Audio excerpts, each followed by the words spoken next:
সাইফুল ইসলাম জুয়েল মেধাবৃত্তি পরীক্ষা অনুষ্ঠিত হয়েছে। এসডি টেলিভিশন রত্না আক্তারের প্রতিবেদনে থাকছে বিস্তারিত।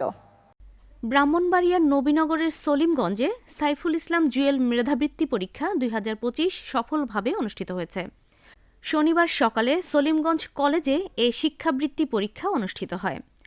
মেধাবৃত্তি পরীক্ষায় সলিমগঞ্জ ইউনিয়ন ও বাড়িকান্দি ইউনিয়নের সমন্বয়ে 2 ইউনিয়নের 17টি শিক্ষা প্রতিষ্ঠানের প্রায় 124 জন শিক্ষার্থী অংশগ্রহণ করে। মেধা ফাউন্ডেশনের পরিচালক সাইফুল ইসলাম জুয়েলের অক্লান্ত পরিশ্রমে সকাল 10টা থেকে দুপুরের মধ্যে সুশৃঙ্খল পরিবেশে পরীক্ষা সম্পন্ন হয়। পরীক্ষা কেন্দ্রে শিক্ষার্থী ও অভিভাবকদের স্বতঃস্ফূর্ত উপস্থিতিতে পুরো পরিবেশ ছিল প্রাণবন্ত ও উৎসবমুখর। পরীক্ষাকালীন সময়ে বিভিন্ন গণ্যমান্য ব্যক্তি কেন্দ্র পরিদর্শন করেন।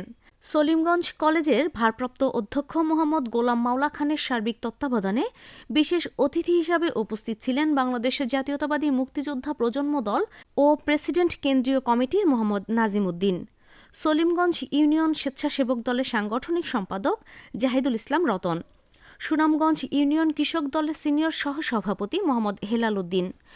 আহ্বায়ক কমিটির দায়িত্বে ছিলেন সলিমগঞ্জ সরকারি কলেজের সহকারী অধ্যাপক অর্থনীতি হাসান মামুন, সহকারী অধ্যাপক পদার্থবিজ্ঞান মোহাম্মদ গিয়াসউদ্দিন, প্রভাষক পরিসংখ্যান মোহাম্মদ শরীফ খান সহ এলাকার গণ্যমান্য ব্যক্তিবর্গসহ সুশীল সমাজের লোকেরা উপস্থিত ছিলেন।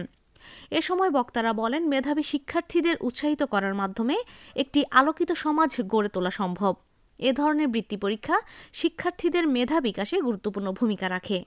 তারা সাইফুল ইসলাম জুয়েল মেধাবৃত্তি ফাউন্ডেশনের এই উদ্যোগের ভূয়সী প্রশংসা করেন এবং ভবিষ্যতেও এ ধরনের কার্যক্রম অব্যাহত রাখার আহ্বান জানান।